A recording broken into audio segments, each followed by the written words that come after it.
So okay mga paps, ito Ford Fiesta 2011, 62 pa lang yung Odo, 62K. So bali, ang problema ni sir, may lumalabas na minsan wala may lumalabas na icon, yung gearbox icon, yung parang araw, transmission gearbox error. Nung in-scan ko, wala akong nakuhang error na regarding or related sa transmission. Ang nakuha kong code, yung U0423, parang connection ng instrument panel papunta sa ECM or TCM. Ginawa ko, dinelete ko yun. Tapos, chinek ko rin yung sa ABS at saka sa traction control. May nakuha pala ako na isang code na related sa rear right speed sensor. So dun yun sa passenger side sa sa likod. So inisip ko baka yun na may problema. Ginawa ko, dinilit ko yung code. Nawala naman yung code para ma-confirm ko na malinis yung walang problema sa apat na speed sensor, ABS sensor. Atras abante lang kami, nilive data ko yung yung apat na yon. So far so good. Dito lang kami hindi ratrat, atras abante lang. May binabato naman signal sa apat. Ngayon, may isa pa ako nakuhang code, P0128. So ang nakalagay doon, coolant temperature. Ngayon, ang suspect ko doon, nung nakita ko agad yung code na yon, sabi ko, baka ECT. Ngayon, yung kung ECT yon, mas mainam gawin ni sir, bago niya itest yung ECT, kasi siya kakabili niya lang yung thermostat, tignan na muna niya, baklasin niya, tapos tignan niya, baka mamaya, sira na, o baka walang thermostat. Hindi natin alam. Kapag na-check na yung thermostat, okay na yung thermostat, i-check niyo yung ECT. Bench test niya yon, makikita naman yon. Yun yung isang nakita kong problema. Pag nawala na yon, all goods na. Pero hindi yun ang main issue ni sir. Ang issue ni sir yung gearbox. Tapos ang ginawa ko, yung duda namin ni sir, o duda niya na baka mamaya sa input saka output shock sensor. Yun yung transmission sensor or revolution sensor. So madalas ang revolution sensor dun sa baba yun, isa. Meron ding case na merong isa sa ibabaw ng transmission at merong case na sa gilid, dalawa.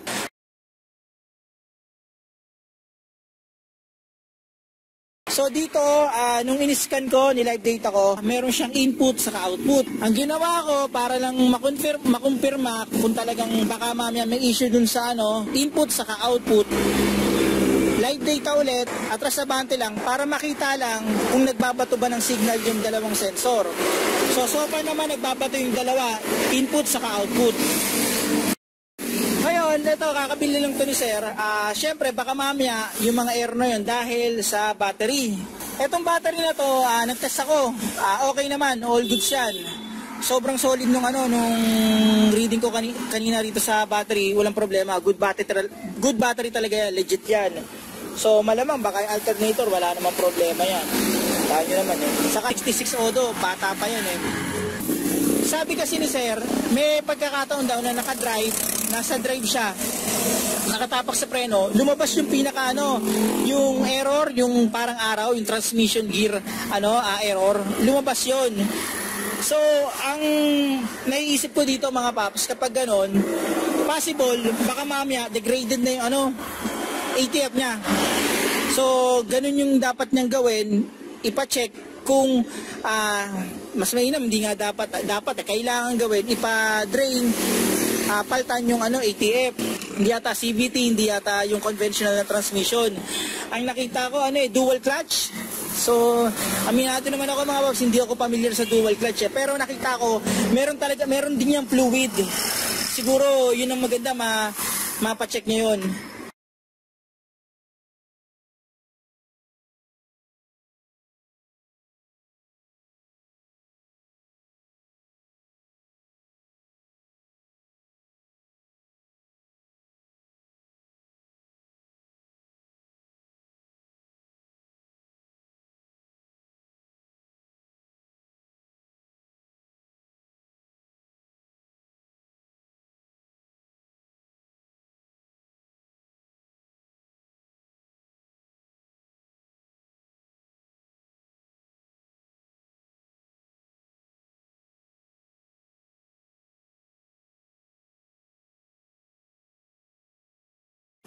So, yun lang mga paps. Ito, sana kahit paano magkaroon kayo ng idea. Although hindi naman talaga yung binanggit kong iba, hindi talaga pang dual clutch.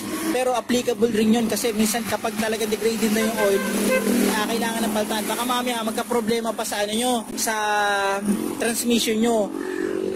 Yung degraded na oil, posibleng yan magka-cause ng overheat sa transmission natin. Isipin nyo, luma-luma na yung oil, gumagana yung natin, yung torque converter natin, gumagana yung mga oil natin dyan sa loob, sa mga natin, valve body natin, tapos hindi siya nadidistribute, tapos nun sobrang degraded na yung oil, wala.